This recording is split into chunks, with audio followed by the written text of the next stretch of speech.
नमो रिहंताणम नमो सिद्धाणम नमो हैरियाणम नमो उवजायाणम नमो लोये सवसावणम मंगलम भगवान वीरो मंगलम गौतमो गणी मंगलम कुंद कुंदार्यो जैन धर्मोस्तु मंगलम सर्वमंगल मांगल्यम सर्वकल्याणकारकं प्रधानं सर्वधर्माणं जैनं जयतु शासनम। नमो तीर्थनायक ने नमो ओंकार नाद ने ओंकार संगर्यो जैने नमो ते कुंद कुंद ने अहो उपकार जिनवरनो कुंदनो ध्वनि दिव्यनो जिन कुंद ध्वनि आप्या अहो ते गुरु कहाननु। मंगलमय मंगलकरण वीतराग विज्ञान नमो ताहि जाते भय अरहंतादि महान करि मंगल करियो महा ग्रंथ करण के काज जाते मिले समाज सब पावे निज पद राज मिथ्या भाव अभाव ते जो प्रगटे निज भाव सो जयवंत रहो सदा यही मोक्ष उपाय। मोक्ष मार्ग प्रकाशक ग्रंथ पूज्य गुरुदेव श्री कान्जी स्वामी के प्रवचन भाग 3 उसका स्वाध्याय कर रहे हैं। क्या कह रहे हैं देखो, अब व्यवहाराभासी का प्रकरण चल रहा है। व्यवहाराभासी श्रद्धान में भूल, सम्यक दर्शन की भूल कही, अब सम्यक ज्ञान की भूल चल रही है। वो शास्त्राभ्यास करते करते सम्यक ज्ञान हो जाएगा, ये बात समझता है तो उसको ऐसा समझाया गया। शास्त्राभ्यास करने वाला अगर ये कोई ये माने कि मैं शास्त्र पढ़ते पढ़ते सम्यक ज्ञानी हो जाऊंगा, तो ऐसा नहीं, क्योंकि ज्ञान तो ज्ञान स्वभाव में से आता है। उस प्रकरण में अंत में ये बात आई कि व्याकरण आदि का अभ्यास करने में जीवन नहीं बिता देना, थोड़ा बहुत अपनी जो शक्ति हो, अधिक ज्ञान का क्षोभम हो तो व्याकरण का अभ्यास करना, नहीं तो मूल ग्रंथ समझने का प्रयत्न करना। तब कोई ऐसा कह सकता है कि ऐसा है तो व्याकरण आदि का अभ्यास नहीं करना चाहिए। अरे अभ्यास नहीं करना चाहिए नहीं कह रहे हैं, व्याकरण आदि का अभ्यास अधिक समय हो, क्षोभम अधिक हो तो जरूर करना चाहिए, पर उससे धर्म लाभ नहीं होगा। उसमें धर्म प्राप्ति से, व्याकरण से डायरेक्ट धर्म प्राप्ति नहीं होती। व्याकरण से जिनवाणी समझने का लाभ मिलता है, उसकी बात कह रहे हैं। देखो व्याकरण का क्या फायदा है उसकी बात कह रहे हैं। उससे कहते हैं उनके अभ्यास के बिना महान ग्रंथों का अर्थ खुलता नहीं है। क्या कह रहे हैं, आप बड़े बड़े ग्रंथ पढ़ना है, महान ग्रंथ आचार्यों ने लिखे हैं, तो उन ग्रंथों को पढ़ने के लिए व्याकरण नहीं समझ होगी, ख्याल में भाषा का ज्ञान प्रॉपर नहीं होगा तो अर्थ नहीं खोल पाएंगे हम। इसलिए व्याकरण का अभ्यास उसलिए जरूरी है, पर हमारी बुद्धि बहुत हो, हमारे पास समय बहुत हो, हम इतना समय निकाल सकें, हमारा विकल्प उस तरफ जा सके, ऐसा हो तो जरूर पढ़ना चाहिए। इसलिए उनका भी अभ्यास करना योग्य है। फिर प्रश्न है, अब जब ऐसा है, महान ग्रंथ ऐसे क्यों बनाए जिनका अर्थ व्याकरण आदि के बिना न खुले? आप ऐसा महान ग्रंथ, ऐसे आचार्यों ने इतने महान ग्रंथ बनाए, तो वो ऐसी भाषा में क्यों बनाए कि व्याकरण बिना उनका अर्थ नहीं खुले? भाषा द्वारा सुगम रूप हितोपदेश क्यों नहीं लिखा? सामान्य भाषा में सुगम रूप हितोपदेश आचार्यों ने क्यों नहीं लिखा? देखो क्या कहना चाह रहे हैं। प्रश्नकार का प्रश्न निकाला, पंडित जी ने खुद ने निकाला, टोडरमल जी ने, कि उन्होंने वो क्यों नहीं लिखा? तो कह रहे हैं उनके कुछ प्रयोजन तो था नहीं, उनको कुछ प्रयोजन तो था नहीं, सामान्य भाषा में लिख देते। तो उसका खुलासा कर रहे हैं। देखो बात, दिक्कत ये है कि आचार्यों ने क्यों लिखा, आचार्य ने कर्णान योग का वर्णन इस प्रकार का क्या किया, द्वीप समुद्र आदि का वर्णन इस प्रकार का क्यों किया, ये सब आचार्य ने सब बुद्धिपूर्वक विचार कर लिखते हैं। देखो क्या कह रहे, देखो भाषा में भी प्राकृत संस्कृत आदि के ही शब्द हैं। क्या कहने, कोई भी भाषा हो शब्द तो वही बनेगा, परंतु अपभ्रंश सहित है। शब्द वही है पर अपभ्रंश है, उसका बोलने वाले ने अपने अपने होठ जैसे हिलते हैं वैसा उसको बना दिया। तथा और देश देश में भाषा अन्य अन्य प्रकार है। जहाँ जहाँ जाओगे अलग अलग जगह जाओगे भाषा अलग अलग है। अब कहीं कोई भाषा है, कहीं कोई भाषा, कहीं कन्नड़ है, कहीं तमिल है, कहीं तेलुगु है, कहीं हिंदी है, मतलब पहले जो पुंडारी थी वो जो भी वो भाषा होती। तो महंत पुरुष शास्त्रों में अपभ्रंश शब्द कैसे लिखते? जब महंत पुरुष है जिन्होंने धर्म समझा, जिनके ज्ञान की बहुत विशेषता है, जिन्हें रिद्धियां प्रकट हुई है, तो वो ऐसे अपभ्रंश शब्द क्यों लिखेंगे? देखो दृष्टांत भी दिया, बालक तोतला बोले परंतु बड़े तो नहीं बोलते। बच्चा होता है वो तोतला, उसके होठ नहीं तो बोले, पर बड़े तो नहीं बोलते। तथा एक देश की भाषा रूप शास्त्र दूसरे देश में जाए। अब भाषा रूप लिखे तो अभी राजस्थान में मारवाड़ी में लिख दिए, अब वो गुजरात में जाए, गुजराती में लिख दिए तो महाराष्ट्र में आवे, या दक्षिण में जाए, तो वहाँ उसका अर्थ कैसे भाषित होगा? इसलिए प्राकृत संस्कृत आदि शुद्ध शब्द रूप ग्रंथ रचे हैं। इसलिए ग्रंथ शुद्ध भाषा, प्राकृत और संस्कृत जो सर्वमान्य भाषा थी उस समय की, उसमें ग्रंथ लिखे हैं। तथा व्याकरण के बिना शब्द का अर्थ यथावत भाषित नहीं होता। अगर व्याकरण का ज्ञान नहीं है तो शब्द का अर्थ नहीं निकाल पाते हैं हम। न्याय के बिना लक्षण, न्याय ग्रंथ नहीं पढ़े तो उसका लक्षण और परीक्षा आदि यथावत नहीं हो सकते। किसी की परीक्षा करना है, लक्षण देखना है, वस्तु को पकड़ना है, तो वचन द्वारा वस्तु के स्वरूप का निर्णय, वचन द्वारा वस्तु के स्वरूप का निर्णय व्याकरण आदि बिना भली भांति न होता जानकर उनकी आमनाए अनुसार कथन किया है। भाषा में भी उनकी थोड़ी बहुत आमनाएं आने पर ही उपदेश हो सकता है। भाषा में भी अगर व्याकरण की थोड़ी बहुत आमनाएं नहीं मिले तो उसके बिना उसका अर्थ नहीं, उपदेश नहीं हो सकता, परंतु उनकी बहुत आमनाएं से भली भांति निर्णय हो सकता है। इसलिए ग्रंथ जो है वो प्राकृत संस्कृत में लिखे गए हैं, क्योंकि उनके में व्याकरण बनी हुई है, उस व्याकरण से उस भाषा का निर्णय हो जाता है, उनका शब्दार्थ, नयार्थ, मतार्थ, भावार्थ आराम से किया जा सकता है। अब गुरुदेव श्री देखो, तो व्याकरण आदि का अभ्यास नहीं करना, गुरुदेव श्री कह रहे हैं, ऐसा प्रश्न उत्पन्न हुआ तो उत्तर, इनके अभ्यास का निषेध नहीं है देखो, परंतु तत्व ज्ञान का अभ्यास नहीं हो सके इतना समय इसमें नहीं लगाना। अब आपके पास समय ही नहीं बचा तत्व ज्ञान के लिए, क्या कहे, तत्व ज्ञान करने के लिए समय न बचे, बुढ़ापा आ जाए और व्याकरण पढ़ते पढ़ते जीवन समाप्त हो जाए, तो तुम धर्म कब समझोगे? तब प्रश्न आता है ऐसे महान ग्रंथ किस लिए बनाए कि जिनके अर्थ व्याकरण आदि के बिना स्पष्ट नहीं होते? भाषा रूप सुगम हित उपदेश क्यों नहीं लिखा? सादी भाषा में लिखना था। उत्तर, भाषा भी संस्कृत प्राकृत आदि के ही शब्द है, परंतु अपभ्रंश सहित है। भाषा जो होगी उसमें शब्द तो वही है, पर उसका बोलने में जैसा लहजा होता है वो हो जाते हैं, अपभ्रंश कहते हैं उसको, सेम नहीं रहा। अलग अलग देश में अलग अलग भाषा है, जिस देश में जाओगे भाषा अलग है। महापुरुष अपभ्रंश कैसे लिखे? बालक भले ही तोतला बोले परंतु बड़े तो तोतला नहीं बोलते।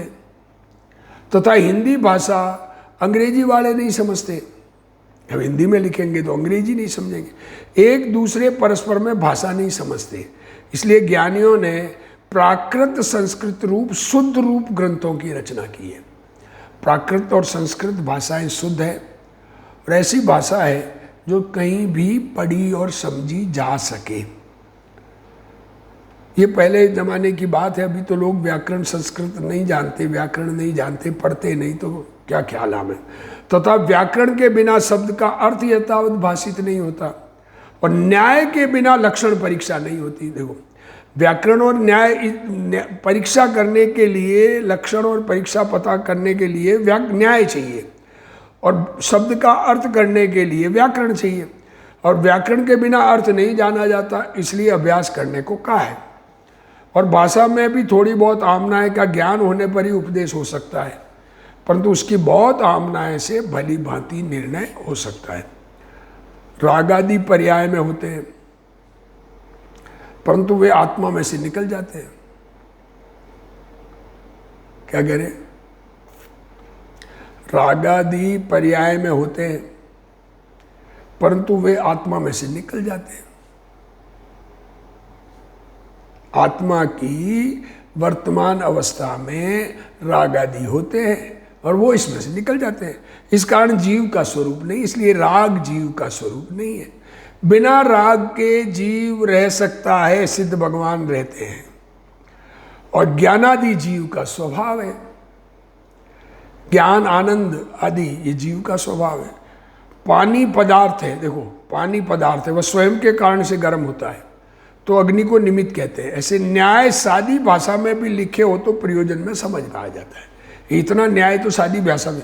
अग्नि और पानी के पुद्गलों में अन्योन्य अभाव है। क्या कहा? अब 4 अभाव नहीं मालूम, 5 भाव नहीं मालूम। हाँ, क्या कहें? अग्नि पानी का स्पर्श नहीं करती, अग्नि पानी का स्पर्श नहीं करती। अज्ञानी मानता है कि अग्नि के कारण कपड़े जल गए। अज्ञानी ये मानता है अग्नि के कारण कपड़े जल गए। अग्नि पानी का स्पर्श नहीं करती, अग्नि कपड़े को स्पर्श नहीं करती, तो तब फिर ये बात झूठी हो गई। कपड़े उनके कारण, कपड़े कपड़ों के कारण जले हैं, उसमें अग्नि निमित्त है। निमित्त का ज्ञान कराने के लिए व्यवहार है। व्यवहार से कहा जाता है गुरु से ज्ञान हुआ, परंतु वस्तुस्थिति यह है कि एक द्रव्य की पर्याय दूसरे द्रव्य को स्पर्श नहीं करती। प्रत्येक द्रव्य अपने अनंत गुणों का और अपनी पर्यायों का स्पर्श करता है। हर द्रव्य अपने अनंत गुण और अपनी अवस्थाओं को स्पर्श करता है, परंतु पर द्रव्य की पर्याय का स्पर्श कभी नहीं करता। यह महान न्याय है। देखो कितना महान न्याय है। हर द्रव्य अपने गुण पर्यायों को स्पर्श करता है, दूसरे के गुण पर्यायों को स्पर्श नहीं करता। यह बात समयसार की गाथा 3 की टीका में है। प्रत्येक परमाणु स्वतंत्र है, परमाणु स्वतंत्र है, वह अपने धर्मों का स्पर्श करता है, परंतु परस्पर एक दूसरे का स्पर्श नहीं करता। क्या कह रहे हैं? हर परमाणु स्वतंत्र है और हर परमाणु अपने धर्मों को स्पर्श करता है। परमाणु, हर परमाणु, जैसे जीव अपने धर्मों को, वैसे एक एक परमाणु अपने धर्मों को स्पर्श करता है, एक दूसरे का स्पर्श नहीं करता। वस्त्र का प्रत्येक परमाणु अपने अस्तित्वादि गुणों का स्पर्श करता है, परंतु अग्नि के परमाणु का स्पर्श नहीं करता। अग्नि और वस्त्र में अन्योन्य अभाव है। हाँ, एक परमाणु दूसरे परमाणु का स्पर्श नहीं करता, यही प्रत्यक्ष दिखलाई देता है। क्या कह रहे हैं? एक परमाणु दूसरे परमाणु का स्पर्श नहीं करता, ये प्रत्यक्ष दिखलाई देता है। संयोग आवे तो परिणमन हो, इस दृष्टि में भूल है। प्रत्येक आत्मा और परमाणु अपने परिणमन में परिणमता हुआ ही लोक में सुंदर है। देखो, प्रत्येक आत्मा और परमाणु अपने परिणमन में परिणमता हुआ ही लोक में सुंदर है। हर परमाणु अपनी पर्याय में परिणमता हुआ लोक में सुंदर है। भिन्न द्रव्य का स्पर्श नहीं करता।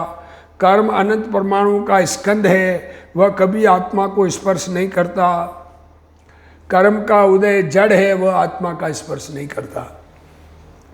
कर्म का प्रभाव तो पड़ता है ना, कर्म का कुछ प्रभाव तो पड़ता होगा। ऐसा प्रश्न सामने मुमुक्षु ने किसी ने पूछा होगा। प्रभाव का क्या मतलब? प्रभाव माने क्या? क्या एक द्रव्य का अन्य द्रव्य में प्रवेश होता है? जीव में कर्म घुस जाते हैं, एक दूसरे की चाप एक दूसरे में नहीं पड़ती। एक परमाणु दूसरे परमाणु में जाता है कि नहीं? नहीं जाता। रूपी परमाणु अरूपी आत्मा में स्पर्शता है कि नहीं? आत्मा में कर्म का प्रभाव मानना मूल में भूल है। आहा, अज्ञानी को सत्य बात सुनने में रुचि होती है। बालक और अज्ञानी सभी कहते हैं कुमार से घड़ा होता है। सारी दुनिया घड़ा कुमार से बनता है, और कुमार की कहता है कि मैं आया इसलिए घड़ा बना। तो इस अपेक्षा से दोनों समान है। कुमार को घड़े का करता कहना नया भास है। यह बात पंचाध्यायी में लिखी है। कुमार घड़े का कुछ नहीं करता, मिट्टी ही अपने कारण विशेष रूप परिणमती है, तब कुमार को निमित्त कहा जाता है। मिट्टी अपने कारण से, अपने योग्यता से विशेष रूप से उसका परिणमन होता है। घड़े में मिट्टी व्याप्त है, कुमार नहीं। मिट्टी में प्रदेशत्व गुण है, उसके कारण उसकी आकार रूप अवस्था होती है। आहा, इसी प्रकार आत्मा का आकार शरीर के कारण नहीं है। आत्मा का ये आकार शरीर प्रमाण है, ये शरीर के कारण नहीं है, ये अपने कारण से। शरीर स्थूल होने से आत्मा का आकार स्थूल हुआ ऐसा नहीं है, शरीर मोटा हुआ तो आत्मा मोटा हो गया ऐसा नहीं है। आत्मा और शरीर का आकार स्वतंत्र है। शरीर दुबला होने पर आत्मा के प्रदेश संकुचित हो जाते हैं, वहाँ वे स्वयं के कारण संकुचित होते हैं, शरीर के कारण नहीं। ये सिद्धांत प्रचलित भाषा में भी समझे जा सकते हैं।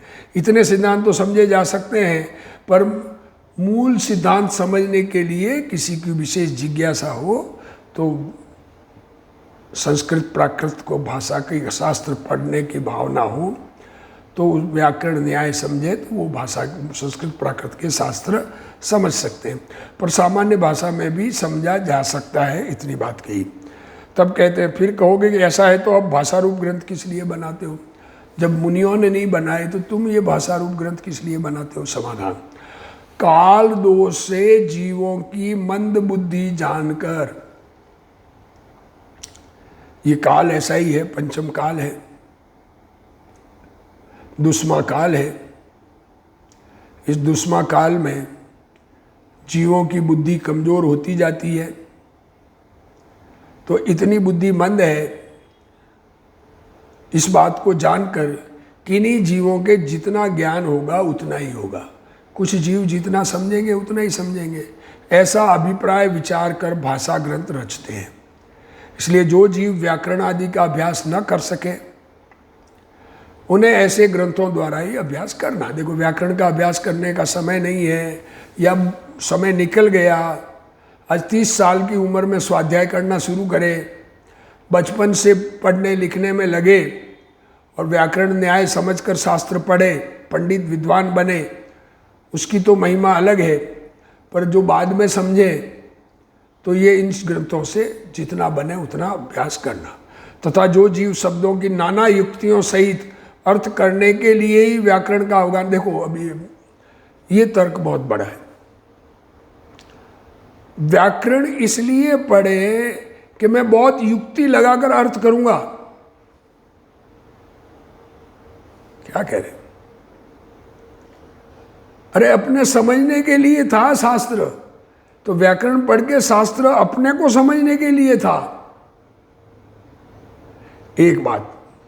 दूसरा, वाद आदि करके मेहनत होने के लिए, कोई किसी से वाद विवाद करके बड़ा दिखूं, न्याय का अवगान करते हैं।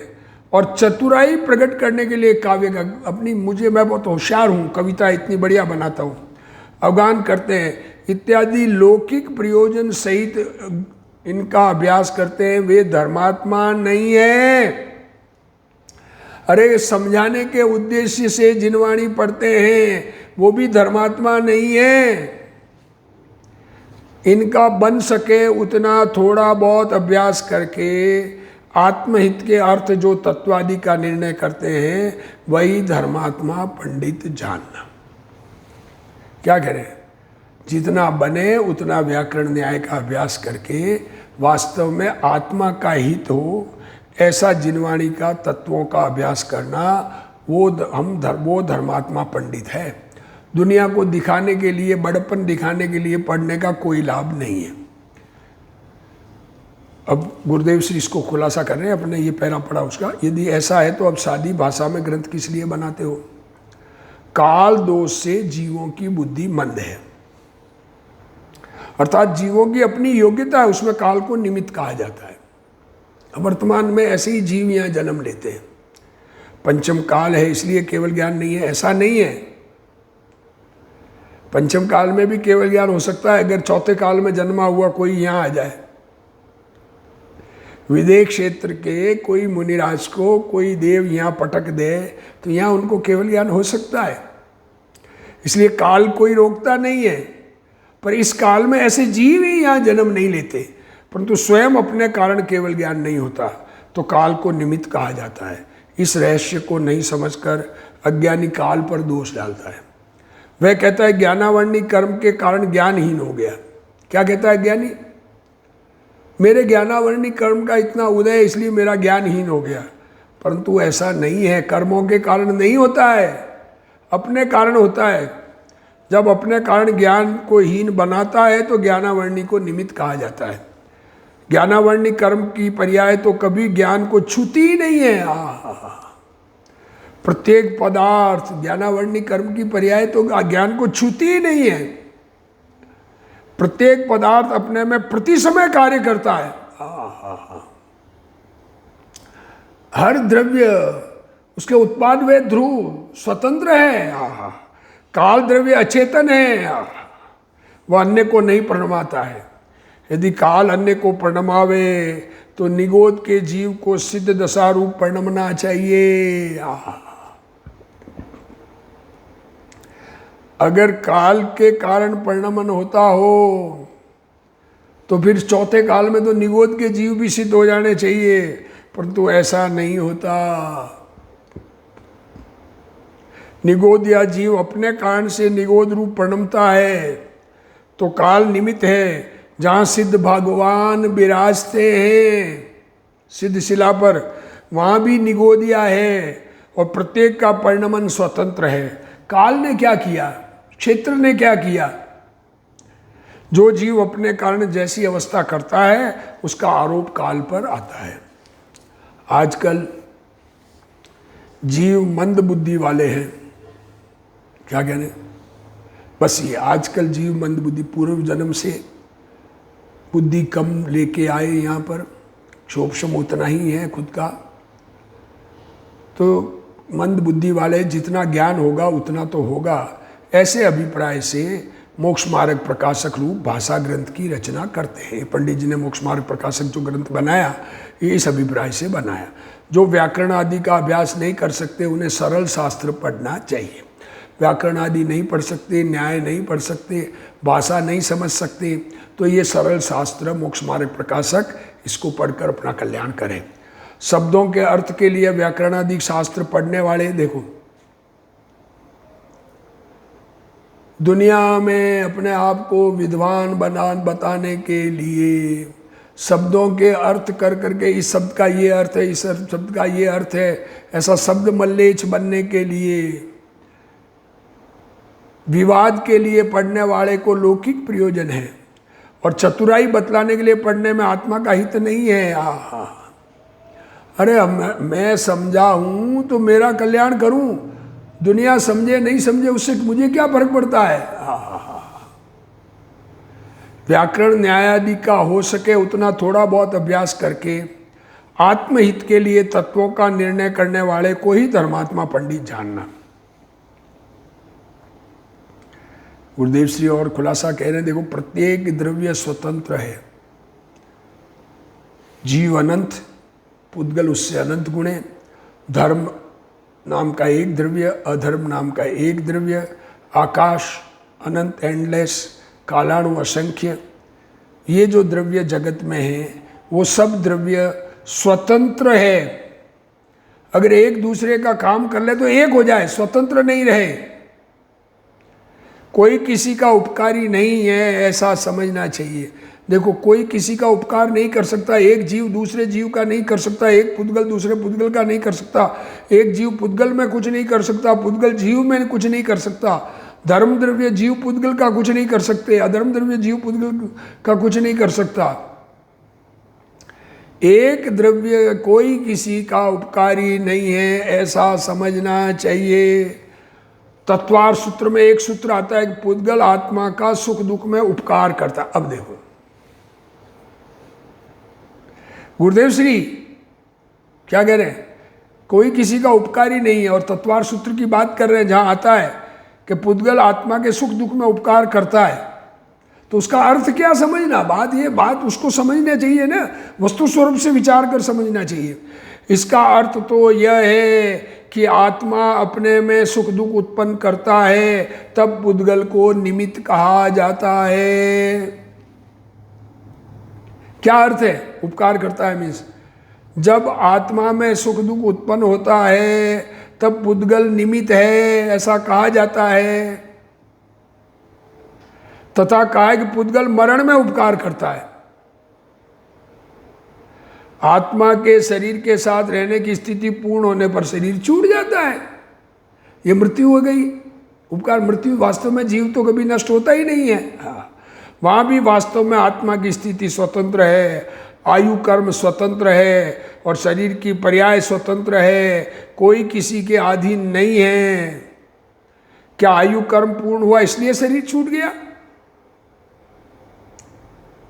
अरे ये बात कहा है, समय सार में भी कहा है कि आयु से जीवित है, पर वास्तव में आयु कर्म पूर्ण हो गया इसलिए शरीर छूट गया। अरे आत्मा का यहाँ रहना इतना ही है, आत्मा अपनी योग्यता से शरीर, एक शरीर छोड़कर दूसरे में गया है, सब स्वतंत्र है। अरे ऐसी स्वतंत्र वस्तु व्यवस्था समझ में आ जाए तो अंदर में परिणामों में अपने को ही देखना रह जाए। बाकी काम जगत के क्या करना है हमको दुनिया में। यहाँ कहते हैं कि जो तत्वादि का निर्णय करता है उसको ही धर्मात्मा पंडित जानना, जो वस्तु स्वरूप का निर्णय करता है वही धर्मात्मा पंडित जानना। द्रव्य गुण पर्याय सब स्वतंत्र है, ऐसा समझना चाहिए। द्रव्य गुण और पर्याय, उत्पाद व ध्रुव, तो सबका उत्पाद व ध्रुव अपना है या नहीं, सबकी पर्याय अपनी है कि नहीं, तो दूसरा दूसरे की पर्याय करेगा तो उसकी खुद की पर्याय कौन करेगा? ऐसा निर्णय करना चाहिए, ऐसा निर्णय नहीं करने वाला मिथ्या दृष्टि है। तथा कितने ही जीव पुण्य पापादि फल के निरूपक पुराणादि शास्त्रों का, कई जीव क्या है पुण्य और पाप के फल का, पुराण जो है, पुराण में कौन से पुण्य का क्या फल मिला, पाप का कौन सा फल मिला, कहाँ जन्म लिया, उन शास्त्रों का, और एक पुण्य पाप क्रिया के निरूपक आचार आदि शास्त्रों का, पुण्य कौन सी क्रिया से पुण्य, कौन सी क्रिया से पाप, ऐसा आचार ग्रंथों में लिखा है। सब निमित्त के कथन है। और गुणस्थान मार्गणा, जीव का गुणस्थान मोक्ष मार्ग में चढ़ने का, मार्गणा स्थान जहाँ जहाँ जीव पाए जाते हैं, कर्म प्रकृति त्रिलोक आदि के निरूपक कर्णादि योग के शास्त्रों का अभ्यास करते हैं, परंतु यदि इनका प्रयोजन नहीं विचारते, ये शास्त्र पढ़े पर इनका प्रयोजन क्या है? पुण्य पाप का फल बताया तो ये पुण्य पाप करने से संसार हुआ ना, मोक्ष तो नहीं हुआ, ये नहीं समझे तो क्या क्या कार्यकारी हुआ? गुणस्थान मार्गणा समझकर अब मेरे गुणस्थान की भूमिका में मेरी क्या योग्यता है, मैं कौन सी मार्गणा में खड़ा हूं, तब तो तोते जैसा ही पढ़ना हुआ। याद कर लो, सब तोता रटता है। और यदि इनका प्रयोजन विचारते, अब देखो प्रयोजन विचारते तो वहां पाप को बुरा जानना, देखो प्रयोजन विचारे तो भी कैसा विचार, पहली बात तो प्रयोजन नहीं विचारते, और विचारते तो क्या विचारते हैं कि पाप बुरा है और पुण्य भला है। क्यों? कि पुण्य से स्वर्ग गया, पाप से नरक गया। अरे दोनों संसार है, ये समझ में नहीं आता है। गुणस्थान इत्यादि का स्वरूप जान, गुणस्थान का स्वरूप जान लिया, अब कौन से गुणस्थान में कौन है, किस प्रकार के अंदर के भाव, किस प्रकार के बाहर के भाव, तथा इनका अभ्यास करेंगे उतना हमारा भला है, ये बात सोचता है, इत्यादि प्रयोजन का विचार किया है। सो इससे इतना तो होगा। अब ये क्या होगा, ऐसा विचार करने वाले जीव के इतनी कसाय मंद हुई है कि उसके इतना तो होगा कि नरक में नहीं जाएगा, स्वर्ग में जाएगा, परंतु मोक्ष मार्ग नहीं मिलेगा। अरे हमें तो मोक्ष मार्ग की प्राप्ति करनी है, अपना कल्याण करना है, अपने सुख का प्रयोजन है, दुनिया से हमें क्या प्रयोजन है, ऐसा विचार कर अपने सुख के प्रयोजन में लगना। इसी भाव के साथ आज का स्वाध्याय पूर्ण करते हैं। हे जिनवाणी भारती तोई जपू दिन रैन, जो तेरा शरणा गए सो पावे सुख चैन। जावाणी के ज्ञान ते सूझे लोकालोक, सो वाणी मस्तक नमो सदा दे तू ढोक। जिनवाणी मात